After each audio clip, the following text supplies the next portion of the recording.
Hi there, I'm Brenton, joined by Danielle. Welcome to WeAreDB. We are Danielle and Brenton. And this is an introduction to our new film podcast, where we will be counting up the best movies ever made according to the Internet Movie Database. We just wanted to take a moment and have a separate episode just to introduce ourselves and the podcast and what we'll be doing here. So first of all, Danielle, who are you?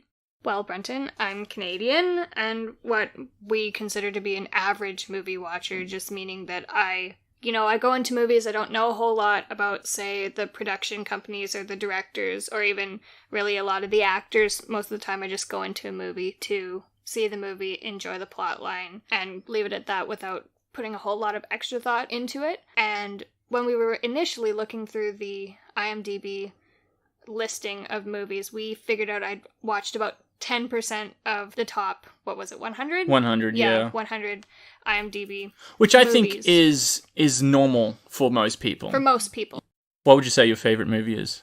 I like animated movies sometimes. I love Tangled. It's such a little girly thing to like, but I really do. In terms of other movies that we've seen together, I really liked Seven, even though it's like fucked up and gives me nightmares sometimes. And I really love Star Wars. Yeah. Really excited. We'll be talking about all of those in the coming weeks anyway. Really excited to do our Star Wars episodes. So tell us about you. Well, myself, I'm Australian, and I would say that I know more than the average person in terms of movies and movie people, in terms of directors and producers and actors. I've seen about 60 of the top 100, which is definitely more than the average person, but I also wouldn't say that I'm like a film critic or a student of film or anything like that. It's not an insane amount, but I appreciate film. Someone who watches everything, even the garbage, Yeah. So I would watch a lot of things. I like to watch entire series all the way through, just to get the cultural references and things. Like the whole Alien franchise movies, even though the first couple are the only ones that are sort of regarded as good. I'll watch the whole thing just so I have my own interpretation on what the whole series is. I know from watching it that maybe the third one's the worst. And I can sort of get more context when I watch the remakes and the sequels and things. So I'll watch the bad ones as well as the good, while people who sort of study film and appreciate film more and have seen more on the list would be the true cinephiles, really. Basically, I'm someone who represents sort of the more average movie watcher. You're someone who represents sort of the more knowledgeable group of people in terms of those who appreciate film and understand the difference of film versus movies and have a lot more, draw a lot more out of the behind the scenes sort of little nuances that are given by, choice of director, choice of production company. You pull more information, that gives you more information. Yeah, I do a lot more research into it just for my own curiosity. Gotcha. Particularly into who's behind the camera, the cinematographers, who's doing the sound mixing or the composer. Yeah. Whereas I don't. And we are here to discuss the IMDb's best movies as rated by movie watchers. And they do have a list of the top 250, and we will be looking to cover each one of those. Really what this podcast is going to be about is discussing the IMDb's best movies, which are what are considered the best movies as rated by the people who watch those movies. So why don't we take some time to actually talk about what the IMDb is for our listeners? Yeah, it's the Internet Movie Database. For ages, I thought it was the International Movie Database. It was the really? Internet Movie Database. It was originally a website that started in 1990, which means it probably was one of the first websites ever, because that's really interesting. That's before the World Wide Web that launched in a year later, I guess. So these days, they own Box Office Mojo, you might have heard of. Have you heard of Box Office Mojo? I feel like maybe. It's just I can see a little logo, but Okay, so the average person probably doesn't know what Box Office Mojo is, but if you follow along with movies, and you might hear it from time to time, they track box office revenue of films, and both of which are owned by Amazon these days, because the IMDb and Box Office Mojo. Okay. If you go far enough up, everything's owned by about 4 companies, Yeah, right. So these days, the website, you can go on there and you can view movies and TV series. You can look up actors and directors, and every project that they've got on there, they've got trivia. You can even look up video games, I believe, whatever the latest news. anything that's coming up in cinemas.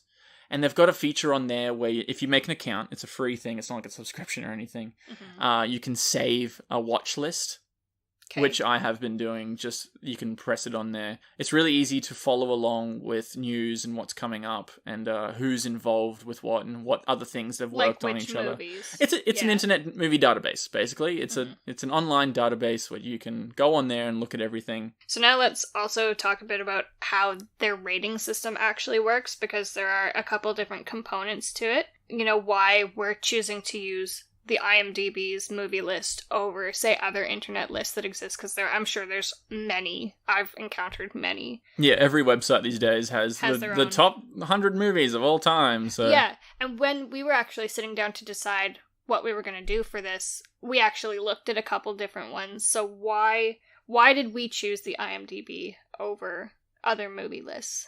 The first thing I thought of was the American Film Institute, because that's quite highly regarded in studying film. Is that like the Academy? It's not. It's similar. They're very similar names. I believe it's the Academy of Motion Picture and Arts and Sciences. So that's the Oscars. And I can assure you that they have very similar members. Okay. Some people high up in the film industry are probably members of both of them. Okay. But I don't think that that's the actual Academy. So they're comprised of movie makers, actors and directors and cinematographers, and they have their own list of movies. They're the definite ones. Like rated movies. Yeah. Okay. And when we looked into that, and there wasn't much after the year 1970. They're all very old. A lot of things that you've probably never even heard of, let alone seen. So nothing 80s, 90s? There's probably one or two in the top 100, sure. Mm-hmm. But it's very old, and it's critiqued. You know, these are the definite sort of golden age of cinema, really. That's what their list focuses on. And I didn't think that would make for a good list at all, because everyone would be like, okay, I don't know what that is. Yeah, fair enough. I think their number one was Citizen Kane, maybe? Which interesting. It makes sense. I think it is. That's from like the 40s. There's also Rotten Tomatoes, which is also quite a highly regarded in critics. It's a list of critics. But that's very much a list of what's hot now, what's going on in the box office. The number one movie currently on that list is Black Panther, which came out in 2018. And that beat out things like Wizard of Oz, which is number 2, and Citizen Kane, purely because a lot more people have seen it and there's more people reviewing it. So it beat it out more, and there's a lot more on that list, again, that I haven't really heard of, so it wouldn't make for a good list. And there's garbage in there. Because it's what are people going to see sort of thing. Mm-hmm. What are the critics reviewing now? And it's not good, you know? So that's also not a very accurate sort of list as to what the defined... best movies are. Yeah, what is the best movies? There's plenty of magazines and websites. They're all privately run with journalists, and then they're opinion pieces. Okay. And there's Metacritic. The Metacritic list is... Metacritic puts together a lot of those reviews together and to make a single average. And again, those take into effect the people who work in the industry, and they take into effect the critics. While the IMDb is just fans. It's moviegoers. It's anyone who can make an account with them, and you can do a rating out there out of 10. It's on a star system, and it averages out. So you can go, you can see the movie, you can decide how you feel about it, you can log on, make a rating, and that's where they really get this listing from. Yes. Is viewers doing that. But sometimes if there's things on the border, if there's a bunch of things on the list that have had the same rating, because in the top 250, everything's an 8.0 or higher. Okay. So you're going to have a bunch on the same tier. Then they look at the Metacritic score as to what the critics look at then, and then they rank it according to. So it does still rely on the Metacritic score to an extent, but it is almost solely on the fans. And as of the end of 2018, there's about 83 million accounts on IMDb. Wow. From around the world. So it's not a particular demographic or a particular country. It's very averaged throughout the world, really, as to who has the accounts. You can probably go on there and have a look at the statistics, and you probably see that most accounts are from, say, North America or even Europe. There's actually quite a lot of Japanese movies in the top 100 we were looking at. There's a few anime movies and things. But it's a good spread. That's our point. So we're really going to be getting an accurate cross-section. That's what we're trying to do, yeah. Just, what are the movies that we should be talking about? And when we try and make a list of the classic movies that anyone should sort of watch in their lifetime, this is more of the list than, say, the American Film Institute or Rotten Tomatoes. Well, and I thought it was good, too, when we sat down and looked at it, because, as someone who hasn't seen a lot and hasn't seen a lot of classics, I knew you've heard of them. A lot of these movies. Yes. Yeah. And you're like, oh yeah. Like even myself, who has seen over half of them, I'm like, oh, I gotta watch that movie, So this is mostly for people who, for whatever reason, haven't gotten around to watching classics. Like even myself. The top 3 movies, 2 of them are Godfather movies. I own those on Blu-ray and I still haven't watched them. I've had them for years. You own them all, don't I own like a box set and I still haven't gotten around to watching the Godfather movies. And they're very highly regarded. So thank God for this podcast. Even myself, I'm a bit of a culprit for not watching classic movies. So that's why we're just trying to discuss things as someone who hasn't seen a lot of movies, but is interested in watching more, and someone who has seen a lot of movies, but has researched sort of opinions. So we wanted to go through all of the movies on the list, discussing them, and give kind of an impression or review. Aim to be about 20 to 30 minutes a week. If it's a big one, a heavy one, maybe even like something like Schindler's List, where you really need to put the time in and break it down. Like it's a film and not a movie. Maybe it'll be a little bit more. And it's an important film. It too, is. So it deserves that attention. Other things like that, you may get a little bit of a longer episode with something like that. So. It's a ballpark, probably to 20 to 30 minutes. There is the list on IMDb for the top 250, and that's what's regarded as the IMDb's top 250. Yes. For now, we'll be talking, particularly in statistics, in the top 100, as to how many movies are in the top 100 that we've seen, or of this particular genre, or this particular director, or something like that. But we'll be definitely open to stretching it past the top 100 as it gets further down the line. So when I met you a few years ago now, you hadn't seen like anything, like things that most people have seen. And it was kind of surprising. So in the last, say, 2 years, we started to watch through a bunch of things that I'm like, oh, you gotta watch this. And then you gotta watch this. Yeah. So we watched through all of the Star Wars movies. Which were awesome. All of the Lord of the Rings movies. Yeah. All of the Dark Knight movies, and they're all in the top 30 or so. So we have seen a lot of these movies together in the last 2 years or so, but we will watch them again as a review. And it's kind of better that way because now you can watch the sequels without having to rewatch the first one because you've already seen the first one. And it's always good to have a bit of extra time in between watching it the first time and then watching it analytically. You have like a year or two in between, which you wouldn't have had if we hadn't already watched a bunch of them. I saw in there, it's like, there's a lot of good movies that have come out maybe recently or that I always thought were really good or you did that didn't even make that top 250. That we were actually really surprised to see didn't make it into even the top 100 or even like the top 150. That we, thought were really good movies and that we wanted to talk about on the podcast still. So we've decided to do extra episodes. Yeah. How often are we? It'll be once a month. So once a month, we're going to do an honorable mentions episode where we choose a movie that we both liked and thought deserved recognition, but isn't actually within IMDb Best Movies. We're starting actually with Arrival from 2016, which I really liked, and I really excited. Enjoyed it. I did, but it got 7.9, which is still really good. Still good, yeah. It's a good film, so we're going to discuss that. But it just wasn't considered good at the time for everyone else to be rated in the top 250. Yeah, so looking forward to doing that one also. Each episode, we're going to do some sort of first impressions and notes that we made before the movie. The episodes are going to be structured kind of similarly through, so we're going to start each one off with, sort of our first impressions of the movie, even before we saw it. I mean, this is for ones that we hadn't seen before, and talk about, like, what we kind of thought it was going to be about. Did that match up? Did it not?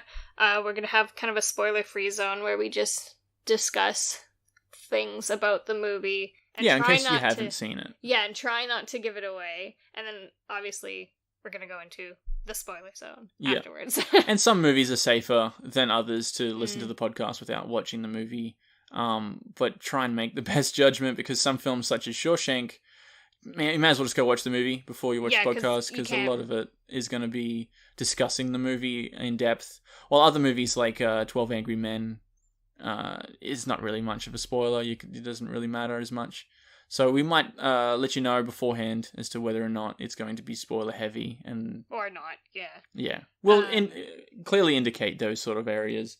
We wanted to talk a little bit too about what the difference is between movies and films. A lot of people use those words interchangeably, and you actually taught me that they're not really interchangeable Not words. necessarily. Yeah, which I thought was an interesting distinction, and it really kind of helped me as someone who hadn't been an avid movie watcher to distinguish kind of not even different genres, but just different types of filmmaking, and put certain films into boxes so that I could kind of understand, that plays into, how was this movie made? Why was it made this way?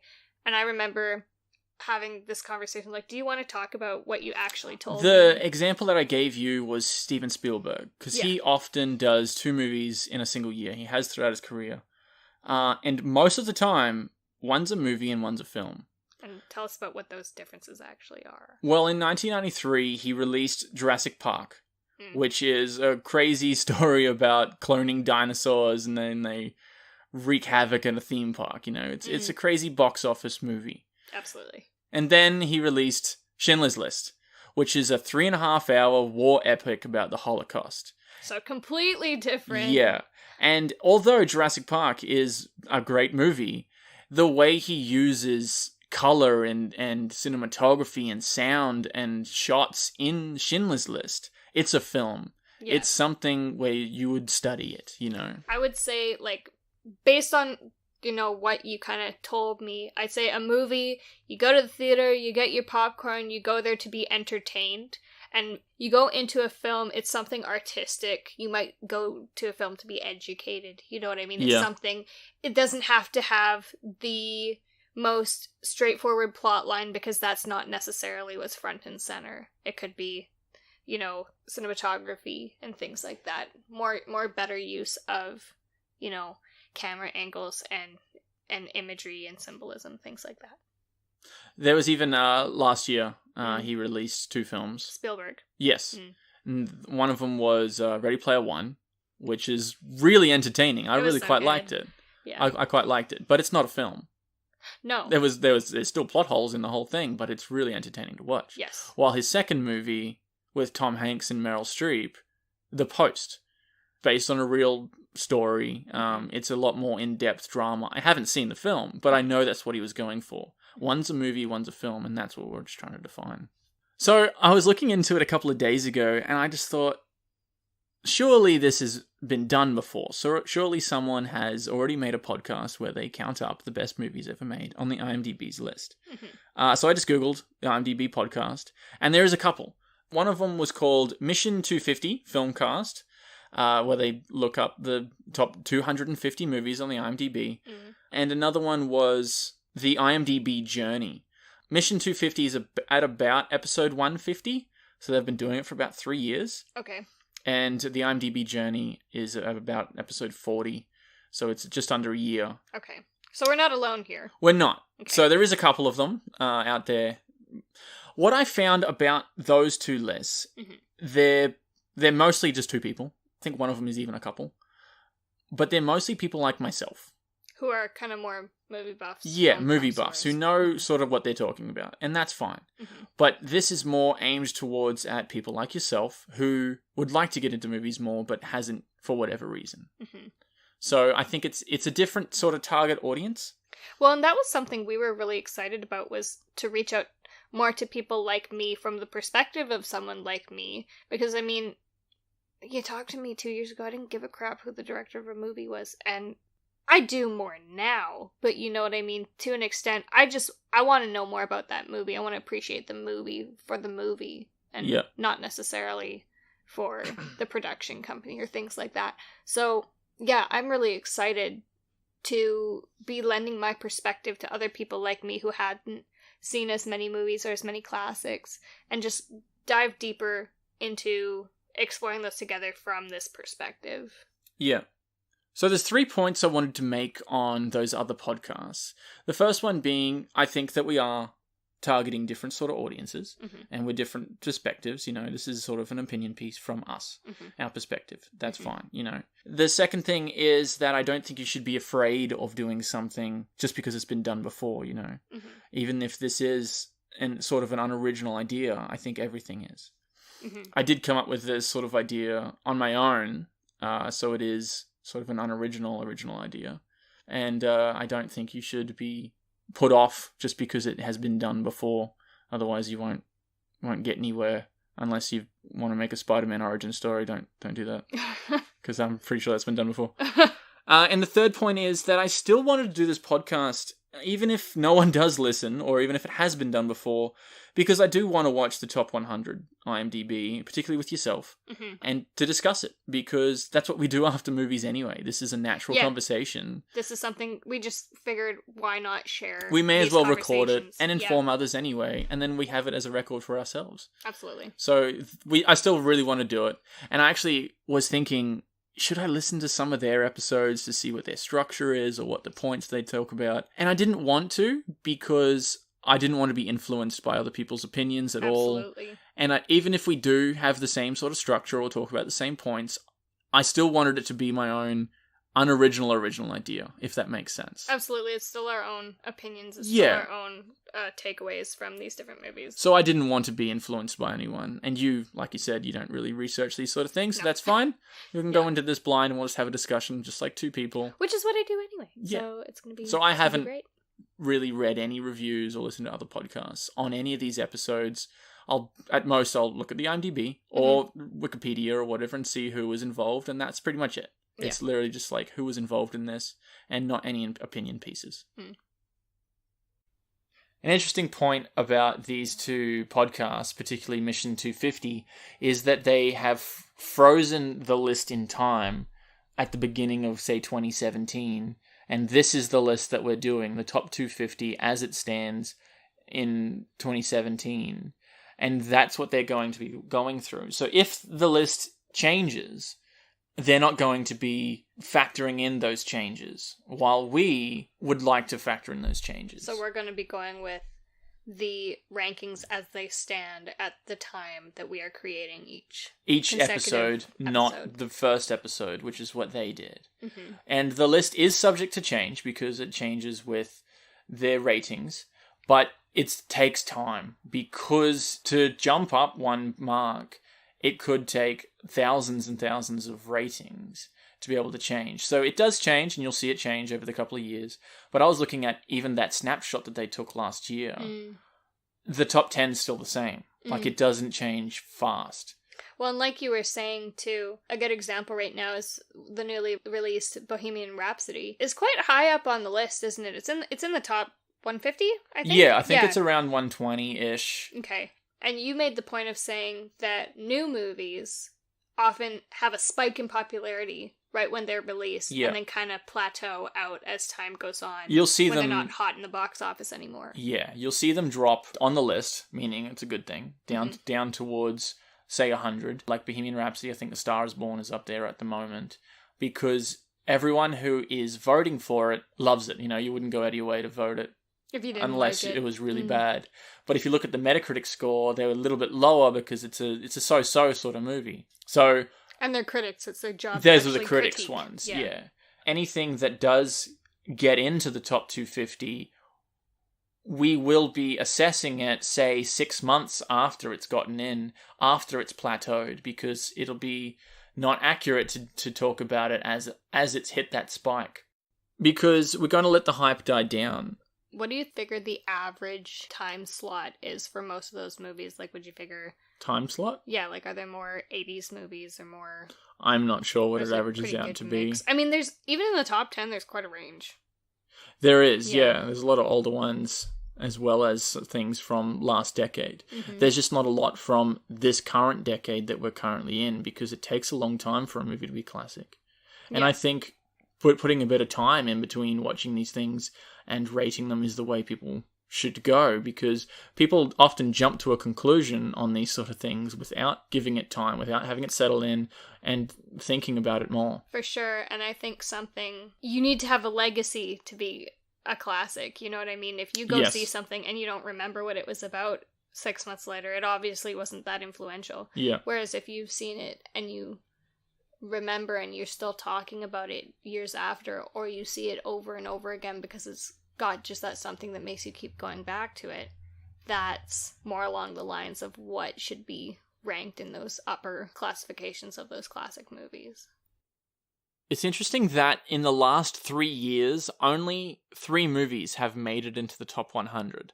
And that is Coco from 2017, that Pixar movie, which it's fine, but I don't think it should be in the top 100. I didn't like it. You didn't like it? It was very colourful. Yeah, I didn't. But something like Finding Nemo is really high up there. Like, lower. Oh, you mean in ranking, high in ranking? Yeah, I think that should be in there more. It's not where I think it should be. I don't think it's even in the top 100. Finding Nemo. No, it's not. No, I think it should definitely be in the top 100. I don't think it's in the top 150.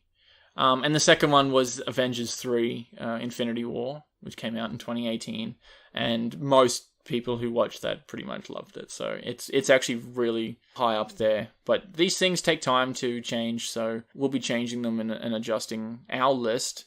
So it'll make sense that there's going to be definitely more than 250 if we get that high up. And there's the newly released Spider-Man Into the Spider-Verse, which is actually at a staggering number 26 on the list. Which is impressive. Which is very impressive for a new film to go up there. And it's been there for a couple of months now, so might stay up there up till for the first 12 months or so. Well, and especially for it to be that high and stay that high is quite impressive. For an animated superhero movie is very impressive. Mm-hmm. I'd really like to see it. I hear it's one of the better Spider-Man movies. I'd like to see it too. I like how they include Spider-Pig. There's Spider-Pig? There's a Spider-Pig in it. I'll have to look at it. So each episode, we're going to discuss a single film. And we'll be starting at number 1 and working our way up. And we'll be releasing 1 episode every week. The first one on the list is The Shawshank Redemption. It's a Stephen King prison movie, if you weren't aware of what it was. And I can assure you that it's not scary. There's a lot of people that I know, as soon as you say Stephen King, they think scary. Yeah. It's a prison film. It's a nice film. It's number 1 on the list, and that's our first one. And it should be up now. The first episode, The Shawshank Redemption, will be up by the time you're hearing this. At 9.3, it's the only one of 2 movies above the 9.0. And it's that and The Godfather, which is at number 2, which will be next week. I don't think I've actually personally seen enough classics. I don't think many people have. And there's a bunch on this list that I've been meaning to watch for quite a while, and I haven't. And this just gives us an avenue to do it, and putting a deadline on it forces us to sort of do it. You know, we've already seen a bunch of movies that we would never have seen, and we think they're great, and we encourage other people to watch them and discuss it and express themselves in these things. Yeah, so tune in and follow along with us, and I'm pretty sure it'll be a pretty interesting journey for all of us. We have been Danielle and Brenton this week. Thanks for joining us. Feel free to subscribe wherever you get your podcasts or comment on SoundCloud. And until next week, thanks for listening.